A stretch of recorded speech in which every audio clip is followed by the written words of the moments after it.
I'm so happy we're joined by Tucker Carlson, the host of Tucker Carlson Tonight and Tucker Carlson Originals on Fox Nation. Now, part one of his latest two-part series, Biden Inc., is available right now on Fox Nation. And we got our hands on an exclusive sneak peek. Want to know how corrupt a country is? Take a look at how its leaders live. Do the people in charge always wind up richer than they were before they took office? Do they live in sprawling compounds surrounded by armed guards? Does the average senator, for example, live in the same zip code as the people who vote for him? Places like Scranton, Pennsylvania? If not, you've got corruption.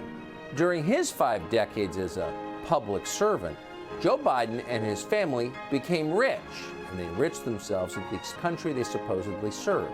How did they do that exactly? Well, we obtained thousands of documents, text messages, emails, and recorded calls that tell the story, that illustrate how America's first family really does business.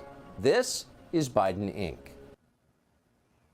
Now, Tucker, like the Twitter revelations we discussed in that previous block, there's this stunning lack of curiosity about everything the Biden family has done to enrich itself. Why is that?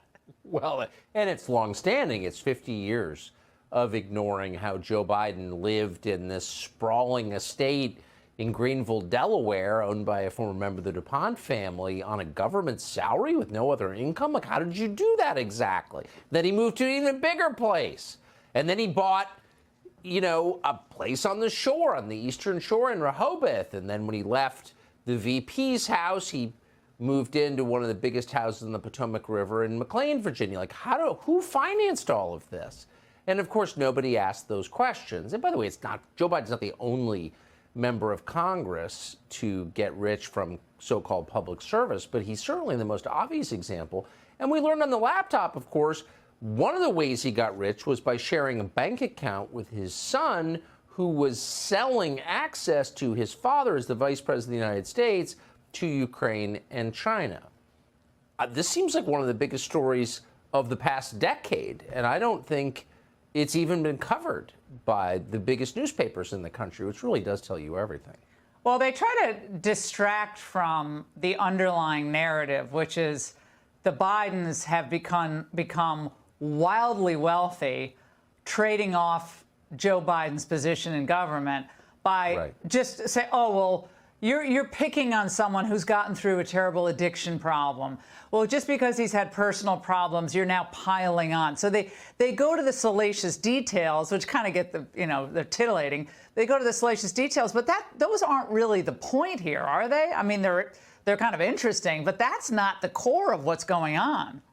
I mean, it's immaterial. It's actually sad. I mean, I knew Hunter Biden. I always kind of liked Hunter Biden, and it's sad to see him totally disintegrate as a person, hurt other people, and behave as he did, like an animal. But that's definitely not the story. The story is how this family of people with no obvious skills or expertise in any area, energy, for example, they don't know anything about energy, like literally nothing, and they're making millions from a Ukrainian energy company? Like, how did that happen? And no one's even asked. And by the way, I would say most Americans at this point would trade a little bit of corruption. They would tolerate a little bit of corruption for some competence and stability. The most galling part of all of this is not Mayor Daley in Chicago in 1965, who at least was plowing the snow. These are people who are demonstrably terrible at running the U.S. government. They're not good at it, still getting rich by selling access to our government, to our main enemy, China. I mean, it's too much. Tucker, though, this corruption of the Biden family, though, of course, it doesn't have any effect on whether he's going to seek re-election. No, right. Because according to the New York Times, Jill Biden told President Emmanuel Macron at the White House state dinner last week that she and her husband are ready for his re-election campaign. And then Biden then joined the French president and first lady in a playful toast. Now, that could have all been just sound and fury signifying nothing, but I think they're going to go for it. They may. I mean, I've been consistently surprised. I confidently predicted on television like 8 times that Joe Biden would not actually see his bid for the Democratic nomination through, because I knew that his family members were aware that he had dementia, that he was taking drugs in order to mask the symptoms of dementia. He was totally incapable of serving as president. So I never thought that he would get the nomination, much less get to become the president of the United States. So, like, I'm out of the prediction business on this. It's a pretty good deal for the people who are actually running the government, Barack Obama and Susan Rice, et cetera, because there's no one in the way.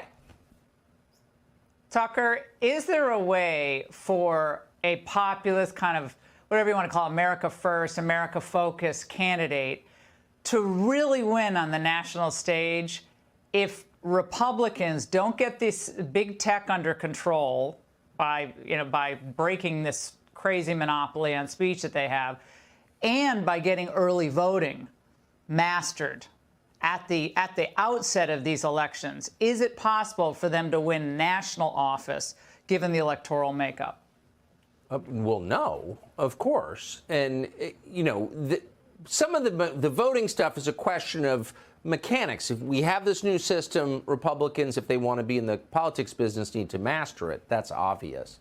But on the question of the control that tech has over people's minds, not only will Republicans not get elected if that continues, we won't have a democracy. You can't have a democracy in a country in which information is centrally controlled because people don't have the information necessary to make informed decisions. So, this is the actual threat to democracy when the FBI tells a tech company to hide information from voters 3 weeks before an election. That's not a democracy. It's less than a democracy, obviously. Yeah, they talked about Russia collusion. What kind of collusion is this? This is within our own government. Tucker, it's great to see you. I saw you at the Fox Nation Awards, Patriot Awards. Great to see you fun. Tonight. And we look forward to part 2. Thanks so much. Thank you. Appreciate it.